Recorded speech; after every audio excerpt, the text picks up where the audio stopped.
the glaring, huge problem that Reza Aslan's thesis creates and cannot answer, cannot surmount, is that he paints a picture of Jesus as if he were just like Simon Bar Kokhba or Judas the Galilean or these other false messiahs who led military insurrections against Rome.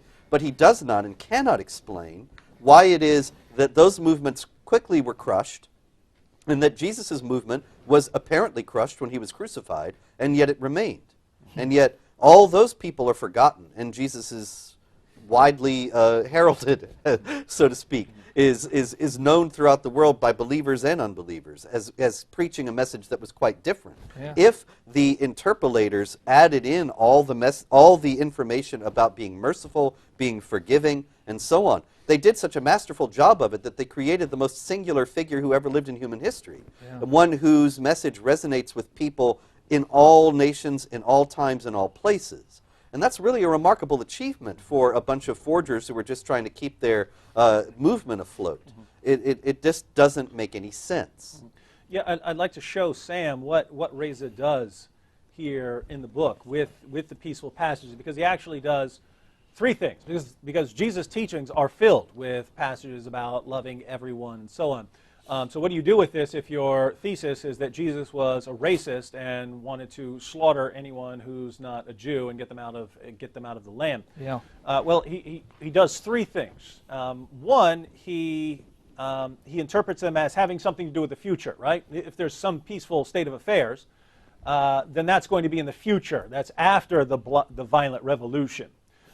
Second, he interprets it for solely a Jewish context. So when Jesus says something about loving your neighbor, that's only for your fellow Jews. If the guy who lives down the street happens to be a Roman, well, he's got to die.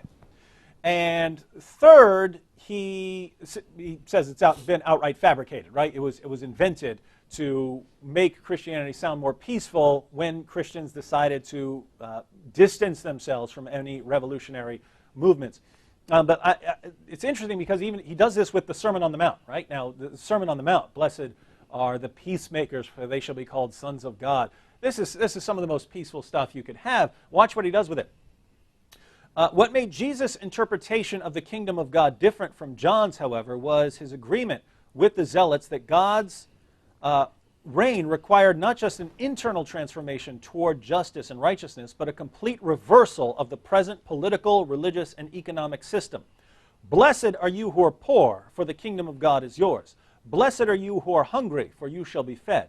Blessed are you who mourn, for you shall be laughing. These abiding words of the Beatitudes are, more than anything else, a promise of impending deliverance from subservience and foreign rule. They predict a radically new world order wherein the meek inherit the earth, the sick are healed, the weak become strong, the hungry are fed, and the poor are made rich. In the kingdom of God, wealth will be redistributed and debts canceled.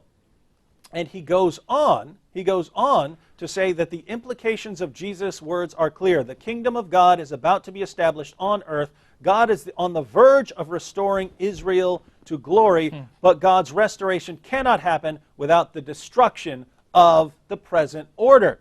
And he continues on the next page, the kingdom of God is a call to revolution, plain and simple. And what revolution? Especially one fought against an empire whose armies had ravaged the land set aside by God for his chosen people, could be free of violence and bloodshed. That's very slick. Even in the Sermon on the Mount, even with the Beatitudes, it's actually a call for violence, because when Jesus says these things, in order to have these things this way, in order to have this radical reversal, we need to go on a killing spree and get rid of the present empire so we can set things up like this. Which, of course, is an exact correspondence with the Islamic idea that the Muslims must wage jihad and conquer, subjugate the infidels, and then peace will reign when Islamic law is obeyed all over the world. It's exactly the same vision. So notice, Jesus in the New Testament becomes Muhammad of Islam, and Muhammad of Islam is transformed into the Jesus of the New Testament. He's masterful, isn't he?